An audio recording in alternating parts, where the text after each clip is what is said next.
Previously on Asagao Academy. Then there's Gerard. People call him the Completionist because he's obsessed with completing things. He has the biggest itty-bitty kitty collection I've ever seen. Next to him is Jared, also known as Pro Jared. He's a model. Maya usually walked with me. It felt weird to be alone. I suddenly realized it would be even weirder to be in the dorm alone. Not knowing what else to do, I headed for the library. Might as well get started on some homework. I stayed in the library much longer than I anticipated, head low over a small sheet of project ideas in a thick book. Every time I thought about leaving, panic seized me. The truth was, I still didn't know my way around the academy. Mai had been there to guide me, and I was more focused on the people around me than the places. As the students trickled past, laughing and heading off to no doubt have tons of fun, I fiddled with my pencil. I would have to leave eventually, though. Hesitantly, I closed my notebook and stood. Hey, Hana! Oh, Jesus. Gerard, stop being loud in the library. It's rude. Hey, Hana, how are you? I whirled around. Gerard was walking past me, a thick book in one hand. Gerard, hi. I'm good, thank you. I laughed weakly and found myself wringing my hands together. Yeah? He clearly didn't believe a word I was saying. I sighed. I'm a bit scared to leave. I know that sounds pathetic. I don't really know my way around here, so... Yeah, you look a little like a lost otter. You look a little bit like a lost otter. A lost otter? But hey, I haven't really gotten a chance to talk to you until now. I've been wanting to ask if you're settling in alright. I know that transfer students don't really get introduced to the school the same way freshmen do. Are your classes okay? How's your homework load? Do you like the food? Are you getting along with Mai? I stuttered, unsure of which question to answer first. Everything's fine. Mai's great. She showed me around the campus recently. It was very nice of her, but she wasn't very thorough. A grin slowly spread across Gerard's face, as if he was unwrapping a present. I can show you around, if you like. I used to give tours to incoming students. If you're new, you should really get a tour. Oh god. I'm going to regret this, but I'm going to say, okay, sure. I'm going to take a quick tour with the Completionist. Gerard's eyes lit up at the mere mention of a tour. I felt bad turning him down. Right. Great, we can start at the boys' dorm. I need to put my books away. He laughed and headed out of the library. I fell into step alongside him.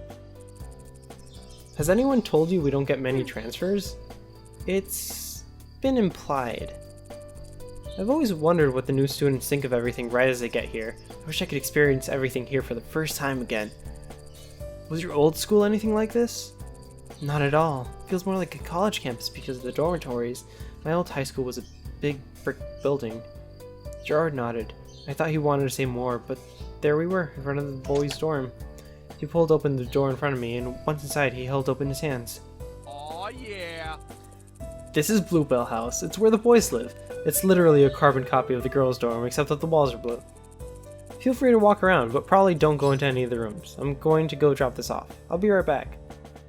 He raced off to the stairwell, then took them two at a time. I got the feeling that he was rushing, so as not to make me wait longer than I had to. And I smiled. Made me feel cared for. There wasn't much to look at or do while I was waiting though, so I stepped to the side as to not block the door and stretched out my neck, listening to the sounds of an action movie from a room nearby. Maybe I should wait outside? I headed for the dormitory door, but when I reached to pull it open, the door swung open by itself, and two yellow-jacketed men stepped into the hall. I stared up at them in shock, and they looked at me the same way. It's, Jimmy, and, question mark. Whoa, pink hair, that's unique. The one on the right instantly called out my hair in a thick British accent. Oh, it's, Caddicarus. The other, probably the youngest student I met so far, scanned me up and down. You're the girl who sat at the Normal Boots table today, aren't you? You could tell? Was my presence already so well known, just from sitting at their table?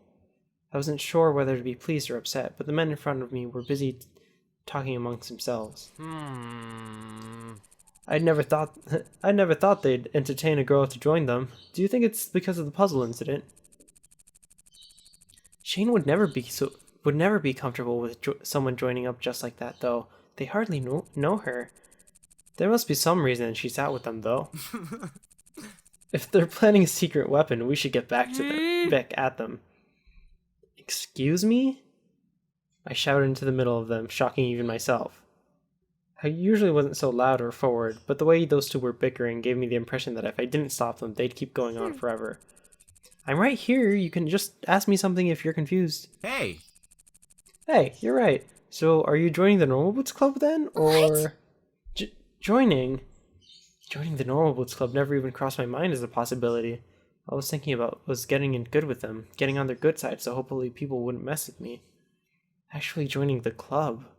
Was that even possible? And weren't they gamers or something? I had no experience with video games. There was no way I'd be able to join. Seeing my crestfallen face, the young member backtracked. Sorry, I didn't mean to upset you. We're members of the Hidden Block Club, and the Normal Boots Club is our rival in tournaments. So we were just wondering... Greetings and salutations, my beautiful person. I am Criticus, and this is Jimmy Wetzel. You may call me Caddy for short, though. Everyone does. Everyone. Jimmy cast a knowing glance in Caddy's direction, and Caddy grimaced. Almost everyone. Beautiful. Thank you. Don't mind him. He tells everybody that. Because everyone is a beautiful person. Ouch. Hey, guys!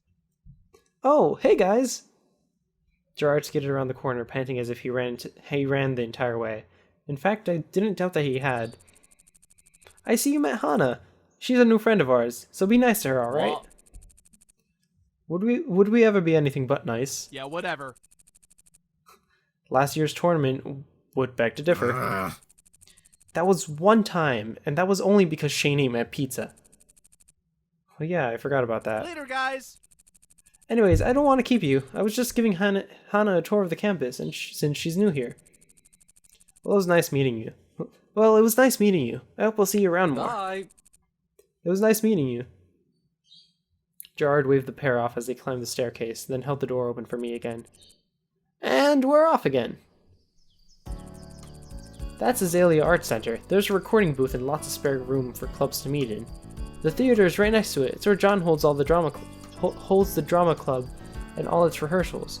I think the student council elections are held there, and Jared has a special event at least once a semester. Oops, excuse me. Last year was a martial arts exhibition, and Jared did kendo against the other practitioners in the school. He shook his head in awe. See what I mean? He's truly talented. Really, all of my friends are. I think I'm so lucky to have people like that around me. Aw, Gerard. Huh? Yeah? I'm sorry, did you have a question? No, that's alright. Great. Over there you can see Higanbana peeking out into the distance. There's a field separating us, and people like to eat there. Gerard seemed a cheerful, grateful, down-to-earth kind of person. He was really going out of his way to help me out and be kind to me. Didn't even seem to realize what a big deal that was. What? Okay. Dear Diary, after what happened last night, I don't want to think about what happened today. I'm trying to stay positive, but... What? Oh, okay. That was weird. He was really going out of his way to be kind to me, and he didn't even seem to realize what a big deal that was. I giggled. Something told me I shouldn't point it out. Despite that, I was truly thankful. He took me to the places Mai did, more, describing everything, several past events in excruciating detail. It was a little much for a friendly tour, but having the names and locations of the buildings burned into my mind was a good thing. We ended the tour back in Poppy Hall after what seemed like hours of walking, and Gerard was keen on finishing off the tour with the best place on campus. Ta-da! Here it is, the Normal Boots Club room! He pushed the door open and pointed inside. It looked like a regular room, filled with desks and some kind of toys. It's not much, but it's home to some of my happiest memories. He shut the door again and dusted his hands. There's a little closet here people use to store things too. He reached to turn the handle, but paused, then retracted his hand. Was that a shutter I saw? Just a little tip. knock before you open the door to any closet on Really? campus. Why? Hmm? Oh, you know, ghosts, I guess? That was strange advice, delivered strangely. Gerard was uncomfortable. I wasn't sure what to make of it. He knocked, and then a few seconds later, opened the door. Someone was in that closet. I was not expecting someone in that closet. Why was someone in the closet? Hey! Hey! Gerard waved to the person, then closed the door, turning back to me. Who? Sorry if he scared you. What? Anyways, that's it for the tour. How was it? He beamed. I hesitated, but seeing his eye twitch slightly, thought better than to bring it back up. It was awesome. Thank you so much. I learned a lot about the school and about you and your friends. Really made me feel included. No problem. No problem. Not at all. I like helping out, and I wish I had someone to show me around when I first got here. You have no idea how long it took me to find all the secret tunnels and make a complete map of the campus. Secret tunnels? Oh, absolutely. Yeah, oh man, I've got to show you. Gerard glanced at the clock hanging on the wall and winced. Oh. Darn, I gotta get going. I have homework to do. But if you ever need more help, I'm here for you. He got out a notebook and scribbled something down. Then he ripped it out and gave it to me. Here. My phone number, dorm number, address, parents' phone number, email, Facebook, and blipper information. Don't hesitate to ask me anything. See you later. That's a lot of information to give me. I'll see you later, Hana. It was really great spending time with you. Just gave me like your entire life information. I put the paper in my bag, chuckling softly to myself, then paused. I had to check. We were in front of the supply closet the entire time, and I fought the urge to open the door after Gerard closed it. I was going to see who was in there. Darkness. Light was off this time, and I slid my hand across the wall, looking for the switch, and I flipped it. There was no one in the closet. I froze, still as the paint and construction paper that lined the walls. He wasn't in here, and this was the only exit. I closed the door, blinked hard, and walked straight back to my dorm. Forget about it. Just forget about it.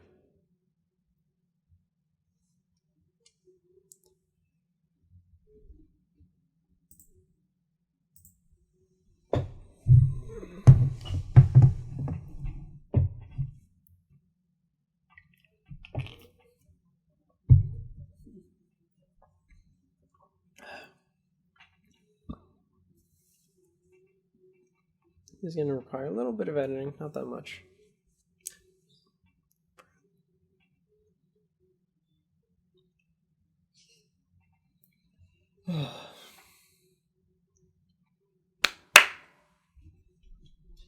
Ignoring that last incident, Gerard truly went out of his way to show that he was thinking about me. In fact, I got the impression that he was this way for everyone.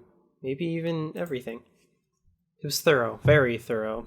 And when he wanted to help you, he did everything in his power to do so. Maybe it hadn't meant much to him, but it meant a lot to me. I returned to the dorm and crawled into bed with a smile on my face, ready to take on the next day. This time, oh my god, go away. This time, I knew I wouldn't get lost. Holy shit.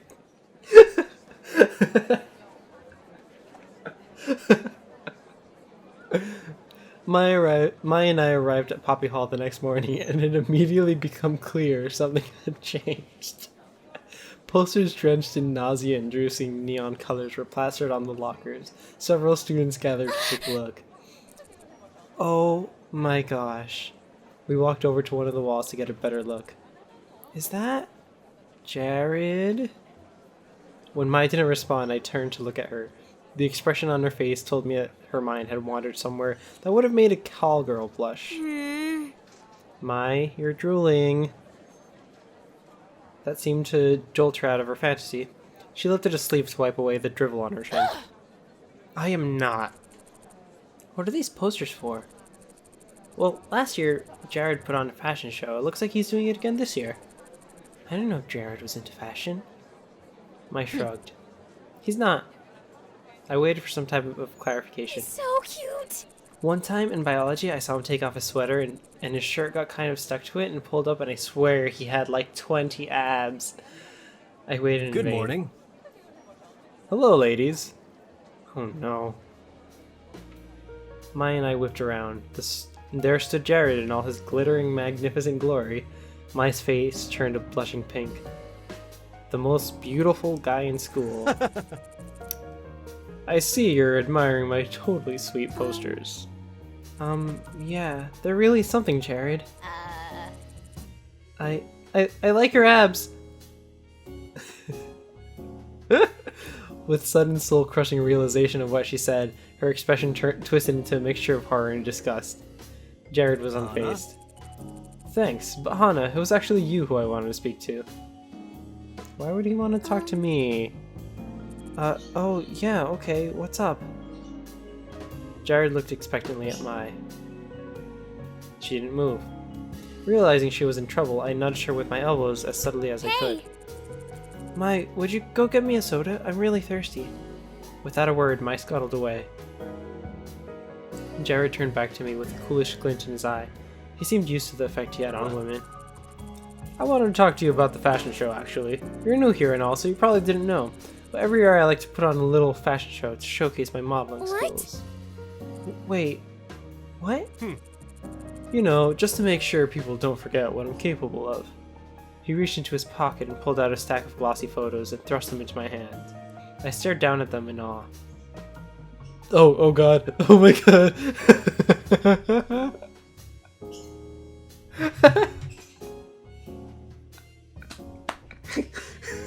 I flipped through them, starting to notice a pattern.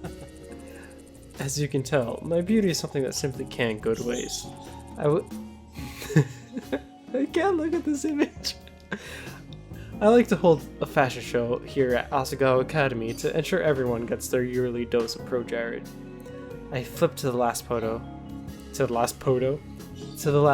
Heat shot up my neck into my ears. Surely this was some kind of joke? I shoved the stack of photos back at him, wiping my sweaty palms against my skirt. What does this have to do with me? That might have been a touch rude. Jared, as smooth as ever, simply smiled.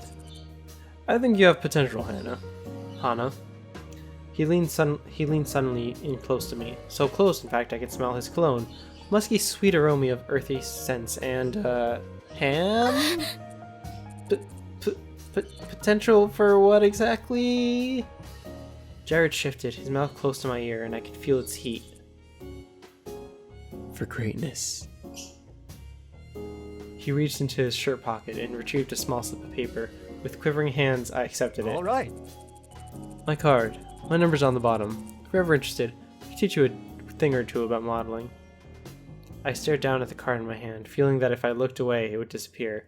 By the time I gathered the courage to face him again, Jared was gone.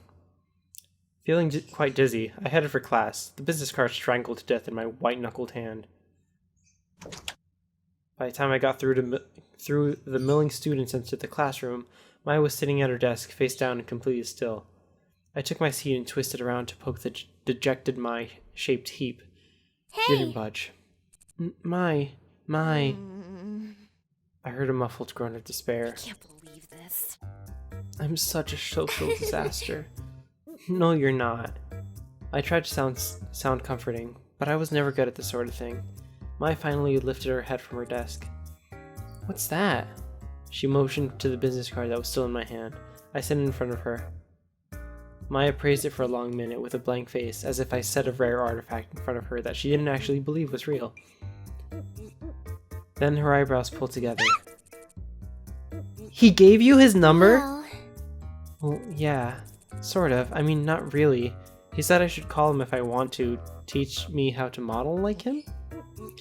It was embarrassing to even say, and the words felt awkward in my mouth. The moment I said them out loud, I wish I could grab them back and swallow them. I expected Maya to give me a once-over before making an off-the-cuff comment about how I wasn't nearly pretty enough to be a model. But she didn't. Yeah! He totally wants to get with you. Her tone was so matter-of-fact, I gaped. What? No, he doesn't. Why would you say that? Bingo. Okay, Hana, I've taken enough sex ed classes to know when a guy fully wants you, and Jared, fully wants you. Mortified, I snatched the business card back off her desk and shoved it into my jacket pocket, turning away. My cheeks felt like they were on fire. By now the classroom was filled with students. They chattered amongst themselves, but the white noise of their conversations wasn't loud enough to drown mine out. Out of the corner of my eye, I could see John and PBG seated in their desks at the back of the classroom. I'm talking serious grabby hands in the back of Dad's Camaro here. I'm talking serious grabby hands in the back of Dad's Camaro here. You're going to make babies with Pro Jared, Hannah. Little, glittering Jared babies. No, I'm not. You're totally crazy, and I don't know what you're talking about. Miss Shizuka, like some kind of angel, cleared her throat at the front of the class, and I exhaled gracefully and sunk down to my seat. When class finally ended, Mai and I headed for the cafeteria. The incident forgotten in her hurried attempt to explain Miss Shizuka's scandalous last relationship. What a jerk! Seriously, he spent all his time trying to choose between her and some dead chick who only liked him because she looked like her ex-boyfriend. Is that a reference? I think so. I mean, who does that? We got our food and hesitated in the middle of the room, looking at the normal goods table. Neither of us wanted to go up and demand a seat, especially after wiggling our way in the day before. What if they changed their minds? But Satch, noticing us standing like lost lambs in the middle of the room, waved us over. Hey, girl. Hey girl, how was your class? Oh, you know, normal? Satch nodded and turned away, having been in the middle of talking to Josh. That was awkward. Despite how familiarly, yes, he treated me, I still didn't know how to talk to him, or any of them. I looked across the table and locked eyes with PBG, who stared at me like I was a baby German Shepherd. You... All right. Cookies! What? Ah, sick. You brought us cookies? You're the best, Gerard. Oh, my bad. Oh, cookies was Gerard, my bad. Paul sprang out of his chair and practically tackled Gerard. Whoa, calm down, there's more than enough cookies to go around. Gerard stared, passing the cookies around the table, but paused. You're back again? He looked at Mai and me. I tried to ignore the disappointment on his face. Well, here. He handed us each a cookie, then headed back across the cafeteria. I stared at the small chocolate chips melting in the warm cookie. Did he not want us here? But he was so nice yesterday. I didn't even want to eat the cookie, not if he was going to be as two-faced as that.